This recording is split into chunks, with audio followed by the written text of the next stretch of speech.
Hello, আমি মোনা। আজ বানাবো পালক পানির। তার জন্য পালং শাকগুলো এই দেখো জল ফুটলো, এর মধ্যে নুন দিয়ে না পালং শাকটা হালকা করে ভাপিয়ে নিয়ে আমি পেস্ট করে নিয়েছি। এবার পনিরের পিসগুলো ছোট ছোট করে কাটবো, বেশি মোটা মোটা করে না, পনির ভালো লাগে না। যেহেতু পনিরের নিজস্ব তো সেরকম কোনো স্বাদ নেই না, ছোট হলেই না সুন্দরভাবে মশলাটাও গায়ে গায়ে লাগলে মুখে পড়লে ভীষণ ভালো লাগে।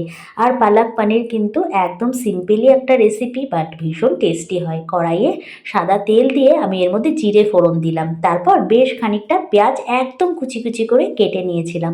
একটু ভাজা ভাজা করে আমার কাছে যে আদা রসুন কাঁচা লঙ্কার একটা পেস্ট থাকে সেটা দিয়ে দিয়েছিলাম।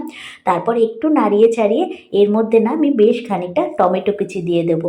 এখানে টমেটো কুচির পরিবর্তে টমেটো পেস্টটাও তোমরা দিতে পারো। তারপর এর মধ্যে গুঁড়ো মশলা যাবে, নুন, অল্প একটু হলুদ গুঁড়ো, গরম মশলার গুঁড়ো আর লঙ্কার গুঁড়ো। ভালো করে এবার পুরো জিনিসটা আমি কষাবো যতক্ষণ না তেল ছেড়ে আসে। আর তারপর ওই যে আগের থেকে আমি পেস্টটা বানিয়ে রেখেছিলাম সেটা এর মধ্যে ঢেলে দিলাম, আর দিয়েছিলাম কাসুরি মেথি। কাসুরি মেথি দিলে না আলাদা একটা রেস্টুরেন্ট স্টাইলের একটা ফ্লেভার আসে।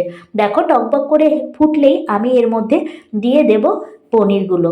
জল অল্প একটু অ্যাড করেছিলাম, তারপর হালকা করে রান্না করে নিতে হবে, ঢাকা দেওয়া দরকার নেই। তৈরি হয়ে গেল পালক পানির। রুটি পরোটার সাথে খুব ভালো লাগবে।